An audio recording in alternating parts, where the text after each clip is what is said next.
नमस्कार, स्वागत है आपका। एनडीटीवी देख रहे हैं आप। मैं हूं आपके साथ ऋतु सिंह। आज फैसले का दिन है।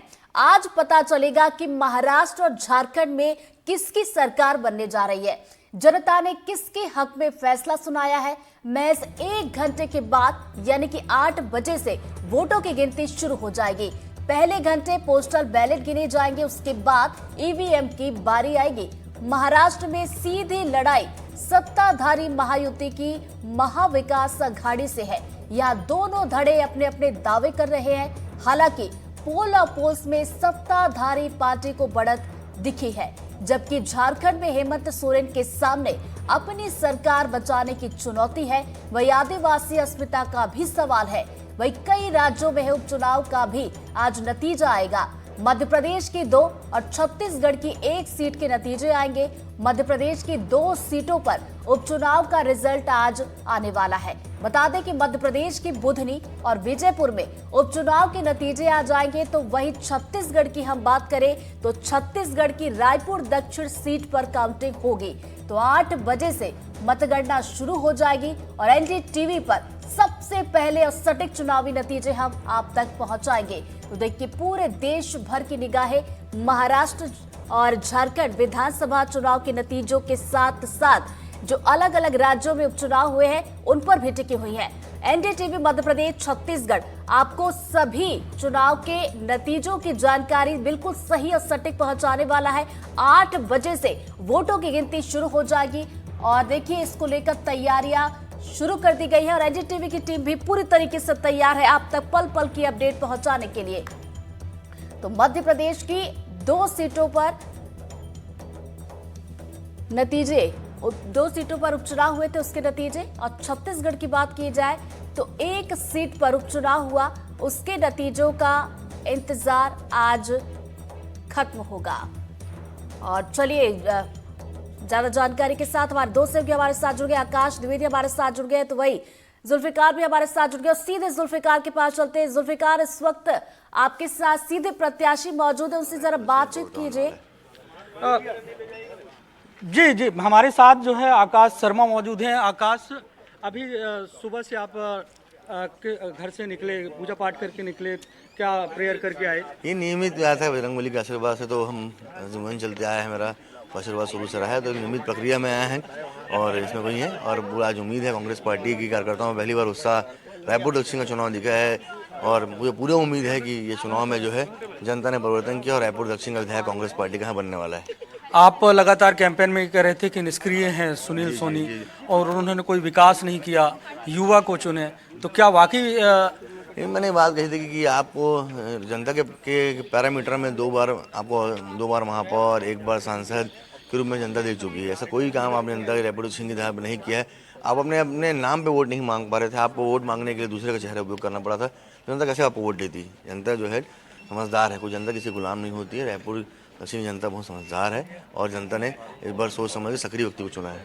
प्रत्याशी जब मजबूती से चुनाव लड़ता है तो एक एक बूथ पे उसकी नज़र होती है। रायपुर दक्षिण के में आपकी पूरी नज़र है, क्या लगता है कितना आकलन है आपका? मैं कोई हित का राजनीतिक पंडित तो नहीं हूँ, लेकिन मैं ये बात बहुत दावे से बोलना चाहता हूँ कि कांग्रेस पार्टी का विधायक यहाँ पर बनने जा रहा है और जीत कांग्रेस पार्टी की होगी। आकाश शर्मा का दावा है कि कांग्रेस पार्टी का प्रत्याशी जो है वो विधायक बनने जा रहा है और एक लंबे अंतराल के बाद, क्योंकि 8 बार इस विधानसभा सीट से बृजमोहन अग्रवाल विधायक चुने गए, अब उनकी जगह पे जब जगह खाली हुई तो उस जगह पे भारतीय जनता पार्टी ने सुनील सोनी को प्रत्याशी बनाया है।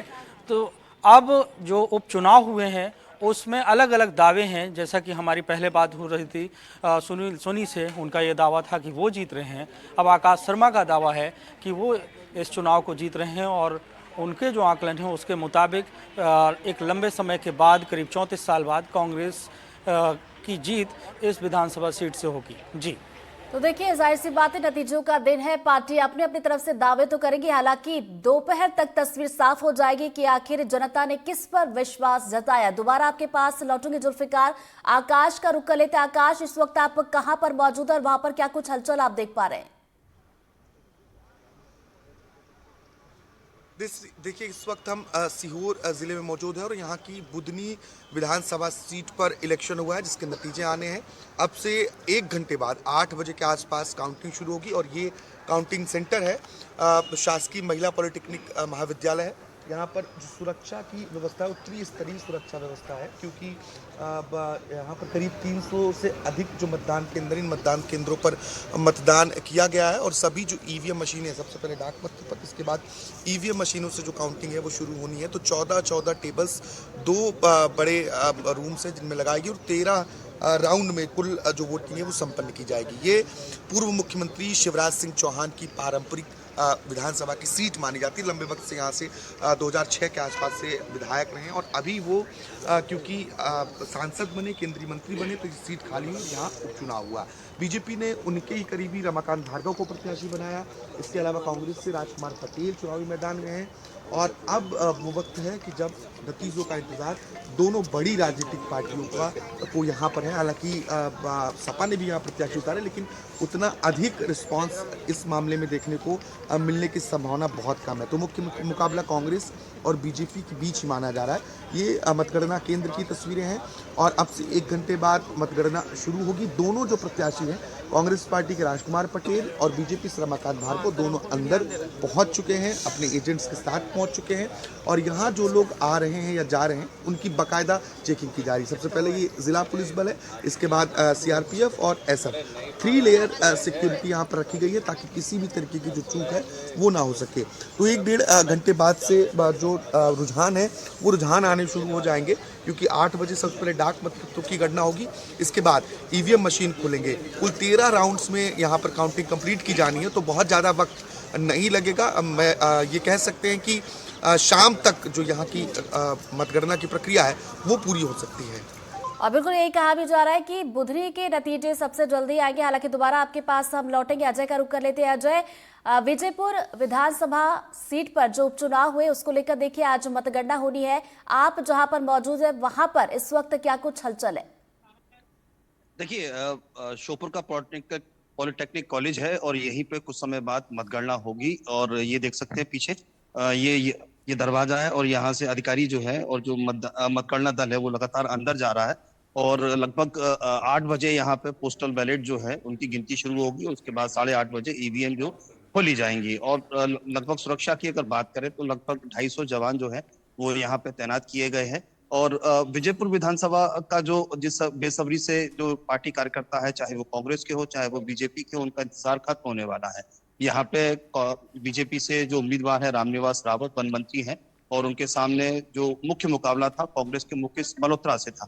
तो अब से कुछ ही देर बाद यहाँ रुझान आना शुरू हो जाएंगे और उसके बाद ये 12 बजे तक तस्वीर साफ हो जाएगी कि यहाँ पे जनता ने किसे विजयपुर का सेहरा सजाया है। और खासकर यहाँ पे 16 टेबल लगाई गई हैं, 21 राउंड होंगे। जी चलिए दोबारा आपके पास लौटेंगे। जुल्फिकार का एक बार फिर शुरू कर लेते हैं। जुल्फिकार, रायपुर दक्षिण का ये जो दंगल है, आज मतगणना चूंकि होनी है और ज्यादा वक्त भी नहीं बचा है, कितनी टेबल यहाँ पर लगने वाली है और कितने राउंड में आज वोटों की गिनती की जाएगी?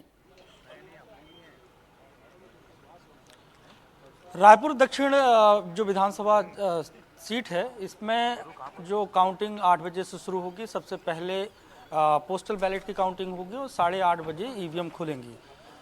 निर्वाचन आयोग ने जो व्यवस्था की है उसके अनुसार 14 टेबल लगाई गई हैं और 19 कुल टोटल राउंड होने हैं। तो 19 राउंड होने हैं तो उससे अनुमान ये लगाया जा रहा है कि दोपहर के बाद तक जीत और हार का जो फैसला है वो हो जाएगा। हालांकि रुझान करीब 10 बजे से आने लगेंगे या ट्रेंड सेट हो जाएगा कि कौन आगे चल रहा है कौन पीछे चल रहा है। लेकिन जिस तरीके से रायपुर दक्षिण का उपचुनाव के लेकर मतदान हुआ, जिस तरीके से कांग्रेस और बीजेपी ने कैंपेन की और जनता जो है, जो मतदाता हैं वो साइलेंट नजर आए, तो ऐसे में आकलन दोनों पॉलिटिकल पार्टियों को ये लग रहा है कि उनकी जीत हो रही है। हालांकि जब भी कोई भी मैदान में होता है तो जीत के लिए ही मैदान में चुनाव लड़ता है। तो यहाँ पे भी कांग्रेस और बीजेपी के बीच में सीधा मुकाबला है और तो दोनों के दावे हैं कि वो जीत दर्ज करेंगे। लेकिन मतदाता बहुत साइलेंट रहा है। हालांकि जो पिछले चुनाव हुए थे उस चुनाव की तुलना में करीब 10% मतदान का प्रतिशत कम हुआ, तो इससे कई तरीके के आकलन लगाए गए। लेकिन ये कहा जा रहा है कि ये कांटे की टक्कर हो सकती है और जीत हार का अंतर बहुत ज़्यादा नहीं होगा, क्योंकि दोनों पॉलिटिकल पार्टी के जो प्रत्याशी हैं उनसे जब ऑफ द रिकॉर्ड बात होती है तो जीत के तो दावे करते हैं, लेकिन दोनों ये कह देते हैं कि लीड क्या होगी उनको उस पर उन्होंने अभी अध्ययन किया नहीं है, उसको कैलकुलेट किया नहीं है। तो इसका मतलब ये भी होता है, क्योंकि जब पूरी तरीके से जीत की संभावनाएं होती हैं उन परिस्थितियों में एक एक बूथ में कौन कौन वोट हैं, क्योंकि भारतीय जनता पार्टी की जो मैनेजमेंट है उसके आधार पर एक एक बूथ पर जो मतदाता हैं उन मतदाताओं की संख्या को वो कैलकुलेट करके निकाल लेते हैं कि उनके इस वार्ड से और इस पोलिंग बूथ से उन्हें कितने लीड मिलेगी। लेकिन इस बार के चुनाव में उपचुनाव में दोनों का ये दावा है कि जीत तो होगी, लेकिन कितना अंतर होगा ये उसके लिए इंतजार करना होगा। जी ऋतु, चलिए दोबारा लौटेंगे आकाश का रुख कर लेते हैं। आकाश, बुधनी सीट पर हुए उपचुनाव की बात की जाए तो शिवराज सिंह चौहान की प्रतिष्ठा दांव पर लगी है। 2023 के अगर चुनाव की हम बात करें 1 लाख से ज्यादा मतों से जीते थे, क्या उमाकांत भार्गव ऐसा कर पाएंगे? मैंने उनसे एक सवाल किया था कि आपने जो चुनाव जो है किस प्रकार लड़ा है पिछली बार। बिल्कुल, ये बहुत बड़ी चुनौती है बीजेपी प्रत्याशी के लिए, क्योंकि अब तक शिवराज सिंह चौहान जो मध्य प्रदेश के पूर्व मुख्यमंत्री रहे उनका अच्छा दबदबा देखने को मिला। लगातार यहाँ से वो विधायक रहे और जितनी बार बुधनी में उपचुनाव हुए हैं हर बार वजह शिवराज सिंह चौहान ही बने। इस बार भी वही वजह है, क्योंकि केंद्र में वो मंत्री बने, इसके पहले सांसदी का चुनाव लड़े तो सीट खाली हुई और रमाकांत भार्गव शिवराज सिंह चौहान के करीबी माने जाते हैं। ऐसे में ये बहुत दिलचस्प बात है और बहुत देखने वाली बात है कि क्या जिस वोट के अंतर से अब तक पूर्व मुख्यमंत्री शिवराज सिंह चौहान जीतते आ रहे हैं वो जारी रहेगा, या फिर इस बार क्योंकि दूसरी राजनीतिक पार्टियां भी हैं, कांग्रेस पार्टी ने भी अच्छा परफॉर्मेंस इस बार इस सीट पर किया है, जिसकी राजनीतिक गलियारों में चर्चाएं हैं, लेकिन जीतना हारना इसके बावजूद जीत का जो अंतर है वो देखना सबसे महत्वपूर्ण है, क्योंकि कांग्रेस और समाजवादी पार्टी इसके पहले गठबंधन के तहत चुनाव लड़ रही थी, लेकिन बाद में समाजवादी पार्टी ने यहाँ से जो कांग्रेस के ही नेता रहे अर्जुन आर्य, उन्होंने कांग्रेस छोड़ी और समाजवादी पार्टी ने उन्हें टिकट दे दिया।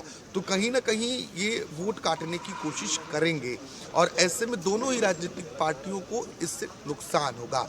हालांकि अभी 8 बजने तक का इंतजार करना होगा, करीब 10 तक रुझान जो है वो हमारे सामने आने लगेंगे और 12-1 बजे तक तस्वीरें भी बहुत साफ होने लगेंगी। तो इंतजार इसी बात का है कि जब मतपेटियां खुलें और पहले बैलेट पेपर की गिनती हो, इसके बाद ईवीएम मशीन खोली जाए। तो दोनों प्रत्याशी भी यहाँ पर पहुँच चुके हैं और वो भी इंतजार कर रहे हैं काउंटिंग का, क्योंकि आज का दिन बहुत महत्वपूर्ण है और यहाँ पर भारतीय जनता पार्टी ने बहुत अच्छे से मेहनत किया है, प्रचार प्रसार किया। खुद लगातार केंद्रीय मंत्री शिवराज सिंह चौहान इस सीट पर डटे रहे। दूसरी ओर कांग्रेस पार्टी ने भी यही कोशिश की है, लेकिन अब जनता ने किसका साथ दिया है ये आज स्पष्ट हो पाएगा। बिल्कुल, तो जनता किसका साथ दे रही है हम दर्शकों तक पहुंचाएंगे पल पल की अपडेट। और आकाश दोबारा आपके पास लौटेंगे। अजय का हम रुक कर लेते हैं। अजय, श्योपुर में भी देखिए 2023 विधानसभा चुनाव की बात की जाए, रामनिवास रावत कांग्रेस से टिकट दिया था, जीते थे, बाबूलाल मेवाड़ को उन्होंने हराया था। इस बार देखिए खुद बीजेपी से यहाँ पर टिकट मिली है, खड़े हुए हैं। अब बड़ी बात यह होगी कि मंत्री पद यहाँ पर उन्हें बचाना होगा। बिल्कुल, ये कवायद जो है या कहा जाए कि ये चुनाव जो है रामनिवास के लिए करो या मरो वाला स्थिति का है। और खुद रामनिवास रावत जो कांग्रेस से विधायक चुने गए थे 2023 में, उसके बाद उन्होंने लोकसभा चुनाव के दौरान इस्तीफा दे दिया था और इस्तीफा देने के बाद अब जो उपचुनाव हुआ है उसमें बीजेपी ने उन्हें चुनाव से पहले वन मंत्री बनाया और उसके बाद खुद चुनाव मैदान में रामनिवास रावत को टिकट दिया। तो ऐसे में ये सवाल बहुत बड़ा है कि इस चुनावी नैया में रामनिवास रावत जो है वो कैसे अपनी नैया जो है वो कांग्रेस से पार लगाने वाले हैं। और सबसे बड़ी बात जो देखी जाए, ये चुनाव जो है बिल्कुल कांग्रेस और बीजेपी के लिए बहुत साख का सवाल है, क्योंकि यहाँ अगर सरकार की बात करें तो सरकार के जो खुद मुखिया हैं डॉक्टर मोहन यादव, मुख्यमंत्री के तौर पर यहाँ 9 से 10 सभाएं रामनिवास रावत के लिए बीजेपी के समर्थन के लिए कर चुके थे। और वहीं दूसरी तरफ जीतू पटवारी जो कांग्रेस के पीसीसी चीफ हैं, वो भी लगातार यहाँ के दौरे कर रहे थे और उनके साथ में कांग्रेस के जो वरिष्ठ दिग्गज नेता है, चाहे वो आदिवासी नेता हो, चाहे वो अन्य समाज के नेता हो, वो जातिगत समीकरण के आधार पर वोटों की साधने की कोशिश कर रहे थे। तो देख सकते हैं कि ये चुनाव जो है काफी बीजेपी और कांग्रेस के लिए कांटे का हो चुका है और इस चुनाव में अब से कुछ ही देर बाद जो रुझान सामने आएंगे उसमें तस्वीर भी साफ होने वाली है कि जनता ने विजयपुर के रण में किसे जीत का सेहरा बांधा है। और देखिए, कांटे का मुकाबला न केवल विजयपुर बल्कि रायपुर में भी देखने को मिलेगा। जुल्फिकार, देखिए, माना यही जा रहा है कि रायपुर दक्षिण सीट की अगर बात की जाए तो नतीजों को लेकर आप शुरुआती राउंड में ये नहीं कह सकते कि फलाने पार्टी का जो प्रत्याशी वो जीत गया। कहा यह जा रहा है कि काफी दिलचस्प होने वाला है। 19 राउंड तक, आखिरी तक जो है तस्वीर साफ होगी कि बीजेपी जीत रही है या फिर कांग्रेस जीत रही है। बिल्कुल, रायपुर दक्षिण वो सीट है जो भारतीय जनता पार्टी का गढ़ रहा है और यहाँ से बृजमोहन अग्रवाल 8 बार विधायक चुने गए और कांग्रेस के हमेशा इस सीट पे अगर देखा जाए कन्हैया लाल अग्रवाल को अगर छोड़ दिया जाए तो उसके बाद जितने भी, उसके पहले और उनके बाद जितने भी प्रत्याशी कांग्रेस के मैदान में रहे हैं वो कहीं ना कहीं एक लंबे अंतर से हारते रहे हैं। अगर देखें तो पिछला जो विधानसभा चुनाव हुआ था 2023 में, उसमें बृजमोहन अग्रवाल ने रिकॉर्ड मतों से जीत दर्ज की थी। मतलब बढ़ते क्रम में है, अक्सर ये होता है कि नेता का जो है ग्राफ एक वक्त के बाद गिरने लगता है, लेकिन बृजमोहन अग्रवाल का यहाँ पे बढ़ता रहा और वो सीट जब खाली हुई, जब भारतीय जनता पार्टी ने बृजमोहन अग्रवाल को सांसद की टिकट दी और वो सांसद बन गए और सीट खाली हो गई और उस सीट पर बृजमोहन अग्रवाल के सबसे करीबी सुनील सोनी को मैदान में उतारा और यहाँ तक ये चर्चाएं रही हैं और बृजमोहन अग्रवाल ये कहते रहे हैं कि ये मेरा घर है, रायपुर दक्षिण विधानसभा सीट,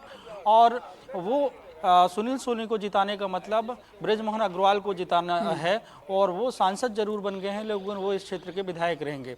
तो उन्होंने अपनी पूरी साख दांव पर लगाई, पूरी ताकत लगाई, पार्टी ने भी लगाई और अब घड़ी आ गई है मतगणना की। तो 8 बजे से मतगणना, मतलब करीब 40 मिनट बाद मतगणना शुरू होगी। सबसे पहले पोस्टल बैलेट खुलेंगे, उससे कुछ हद तक रुझान आना शुरू हो जाते हैं कि जो सरकारी अधिकारी हैं उन्होंने किसको वोट दिया और कौन लीड कर रहा है, लेकिन ये लीड निर्णायक नहीं होती है।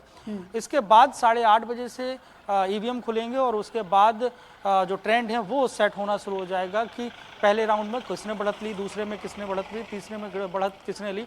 अब जब अगर लगातार ये 3-4 राउंड अगर बढ़त आती है तो उससे ये अनुमान लगना शुरू हो जाता है कि कहीं ना कहीं इस पार्टी के प्रत्याशी ने बढ़त बना ली है। अब यहाँ पे दोनों पॉलिटिकल पार्टी, कांग्रेस से आकाश शर्मा और बीजेपी से सुनील सोनी, ये मैदान में हैं और दोनों का अपने अपने दावे हैं कि जीत उनकी होनी है और उन्होंने उस क्षेत्र में कैंपेन की। जैसा कि हम कुछ देर पहले आकाश शर्मा से बात कर रहे थे तो उनका ये कहना था कि उन्होंने पूरी दमदारी से चुनाव लड़ा है और इस बार युवा प्रत्याशी को लोगों ने पसंद किया है और निष्क्रियता का वो इस बार भी आरोप लगाते नजर आए कि सुनील सोनी 2 बार महापौर रहे, सांसद रहे, लेकिन उन्होंने रायपुर के लिए क्या किया, इस तरीके की कैंपेन के दौरान भी बातचीत होती रही। लेकिन वहीं सुनील सोनी ये दावा करते रहे कि रायपुर के जो कायाकल्प हुई, तो जब 2 बार वो महापौर थे तो रायपुर में विकास हुआ, रायपुर की तस्वीर बदली। सांसद रहते हुए भी उन्होंने रायपुर क्षेत्र के लिए काम किए हैं।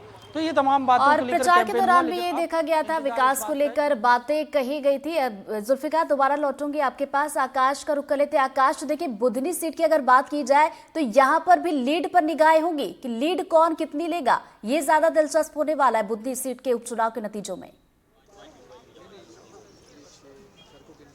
बिल्कुल, क्योंकि अब तक के जो नतीजे रहे हैं बीते सालों में, बीते चुनावों में, वो भारतीय जनता पार्टी के पक्ष में इस विधानसभा सीट से देखे गए हैं, क्योंकि शिवराज सिंह चौहान मुख्यमंत्री रहते यहीं से चुनाव लड़ते थे और ऐसे में इस बार का जो मुकाबला है, ऐसा यहाँ के लोग और राजनीतिक जानकार कह रहे हैं कि इस बार का मुकाबला थोड़ा सा टफ है। लेकिन स्पष्ट बात कहने में कोई भी ये नहीं कह रहा कि बीजेपी जीत जाएगी या कांग्रेस जीत जाएगी, यानी कि असमंजस की स्थितियाँ यहाँ भी देखने को मिलेंगी।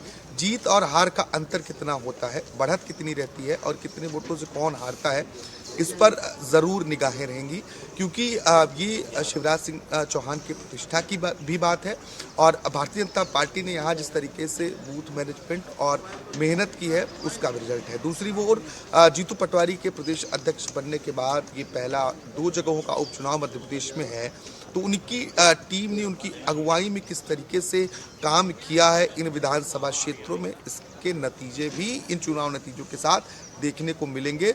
ये भी एक तरीके से परीक्षा के तौर पर कांग्रेस पार्टी देख रही है, क्योंकि विजयपुर और बुधनी दोनों जगहों पर खुद जीतू पटवारी समेत कांग्रेस के जो कई बड़े नेता हैं वो चुनाव प्रचार करने पहुंचे, मतदाताओं को लुभाने की कोशिश की। अब मतदाता किसकी ओर झुका, किसको उसने अपना मत दिया, ये सबसे महत्वपूर्ण है, क्योंकि 2 लाख से अधिक यहाँ पर वोटर्स हैं और 313 मतदान केंद्रों पर जो वोटिंग हुई है आज उसकी ईवीएम मशीनें खोलेंगी। तो दोनों ही राजनीतिक पार्टियों के नेताओं के जो 2 प्रमुख हैं, क्योंकि अगर हम बुधनी की बात करें तो यहाँ कुल 20 प्रत्याशी चुनावी मैदान में हैं, जिनमें कांग्रेस और बीजेपी के बीच कांटे की टक्कर मानी जाती है। सपा से अर्जुन आर्य हैं, बीएपी से उइके हैं। तो ये 2-3 प्रत्याशी थोड़े बहुत वोट काटने का जरूर कोशिश करेंगे, जिससे दोनों राजनीतिक पार्टियों को वोट जो है वो कम मिलेंगे, थोड़े बहुत वोट कटेंगे, लेकिन ये बहुत ज़्यादा प्रभाव नहीं डाल पाएंगे। तो मुख्य मुकाबला जिसकी पहले भी हम बात कर रहे थे, कांग्रेस और बीजेपी के बीच ही देखी जा रही है और यही कांटे की टक्कर रहेगी। तो चलिए, कांटे की टक्कर जैसा कि हम बार बार जिक्र भी कर रहे हैं कि विजयपुर में भी देखने को मिलेगी। अजय का रुख कर लेते हैं। अजय, देखिए, रामनिवास रावत की बात की जाए तो चेहरा वही है, बस पार्टी बदली है। तो पार्टी बदलने से क्या जीत पर कोई असर देखने को मिलेगा, या फिर जनता ने पहले जिस तरीके से भरोसा जताया था उसी तरीके से इस बार दोबारा से रामनिवास रावत पर जनता भरोसा दिखाएगी? क्या लग रहा है?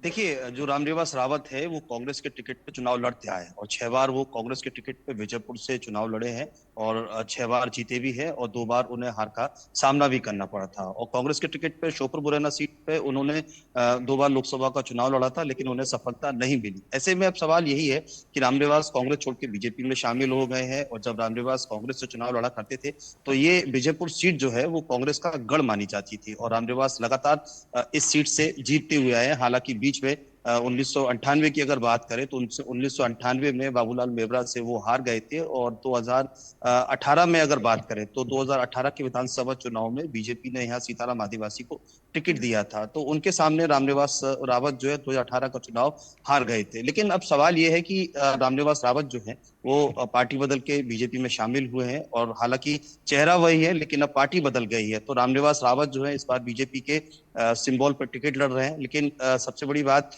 ये भी है कि जो देखा जा रहा है लोगों में कई तरह की ये नाराजगी देखी गई थी कि दल बदलने को लेकर, लेकिन लोग जो हैं वो इस दल बदलने को लेकर कितना अपना नाराजगी है या अपना गुस्सा जो है वो इस उपचुनाव में ईवीएम में बंद कर सके, ये भी देखना होगा। लेकिन रामनिवास रावत जो है वो लगातार कांग्रेस के टिकट पे यहाँ से जीतते आए, लेकिन इस बार बीजेपी के लिए ये सबसे बड़ी चुनौती है कि क्योंकि रामनिवास रावत बीजेपी के साथ है और बीजेपी के लिए भी ये एक बड़ा अवसर होगा, क्योंकि बीजेपी भी चाहती है कि विजयपुर को रामनिवास रावत के सहारे जीता जा सके और कांग्रेस का जो अवैध किला रामनिवास रावत के मार्फत से जो माना जाता था इसको ढहा के वो अपना जीत का झंडा गाड़ सके। तो चलिए, हालांकि ये तो धीरे धीरे पता चलेगा कि जीत का झंडा कौन गाड़ रहा है। जुल्फिकार का रुख कर लेते हैं। जुल्फिकार, देखिए, हालांकि जनता का फैसला क्या है ये तो ईवीएम में कैद है और 8 बजे से जब वोटों की गिनती होगी, रुझान आना शुरू होंगे, तब हमें पता चलेगा, तस्वीर साफ होगी। चूंकि आप ग्राउंड पर मौजूद रहे थे, लोगों के बीच रहे थे, जनता का मूड आपको क्या कुछ समझ में आया? कांग्रेस बीजेपी के गढ़ को भेदने के लिए कितनी तैयार है? क्या कुछ चुनौती यहाँ पर कांग्रेस के लिए रही है? कांग्रेस के लिए चुनौती तो रही है, क्योंकि सत्ता में भारतीय जनता पार्टी हो और अगर ट्रेंड को देखें तो ज़्यादातर जब सत्ता किसी पॉलिटिकल पार्टी की होती है और उस जगह पे उपचुनाव होते हैं तो उस परिस्थितियों में वेटेज जो है कहीं ना कहीं सत्ता पक्ष के प्रत्याशी को मिलता है। तो यहाँ पे भी इस बात की चर्चा होती रही, लेकिन कांग्रेस पार्टी ने पूरी ताकत लगाई, कांग्रेस के जो संगठन है उसने पूरी ताकत लगाई कि यहाँ पे इस ट्रेंड को बदला जाए। क्योंकि बृजमोहन अग्रवाल यहाँ से लंबे समय से जीतते आए हैं, 8 बार के विधायक रहे हैं, तो उनका ये कांग्रेस की जो स्ट्रेटेजी बनाई गई थी तो उसमें ये था कि बृजमोहन अग्रवाल मैदान में नहीं है और सुनील सोनी को टिकट दी गई है और सुनील सोनी इसके बाद 2 बार महापौर और सांसद रहे हैं, तो उनके निष्क्रियता का सवाल उठाया। कई बार ये बात पूछी गई कि ये बताएं कि सुनील सोनी ने इस रायपुर के लिए क्या किया है, तो ये बातें बताने की कोशिश की गई कि वो सुनील सोनी बहुत सीनियर हो चुके हैं, लेकिन अब इस क्षेत्र को युवा प्रत्याशी की आवश्यकता है, युवा विधायक की जो क्षेत्र के काम कर सके। तो इस तरीके से कैंपेन कैंपेन करके पॉलिटिकली माहौल बनाने की कोशिश तो की गई। बिल्कुल लेकिन जनता के कैंपेन बीच चाहे में जब बीजेपी हमने, की बात की जाए, कांग्रेस की बात की जाए, दोनों ही पार्टियों की तरफ से कैंपेनिंग की गई थी। हालांकि नतीजे क्या कुछ आते ये हम अपने दर्शकों तक पहुंचाएंगे। फिलहाल आप सभी का बहुत बहुत शुक्रिया हमारे साथ जुड़ने के लिए और तस्वीरें दिखाने के लिए। और फिलहाल यहाँ पर रुक रहे एक बहुत छोटे से ब्रेक के लिए, फौरन लौट रहे हैं।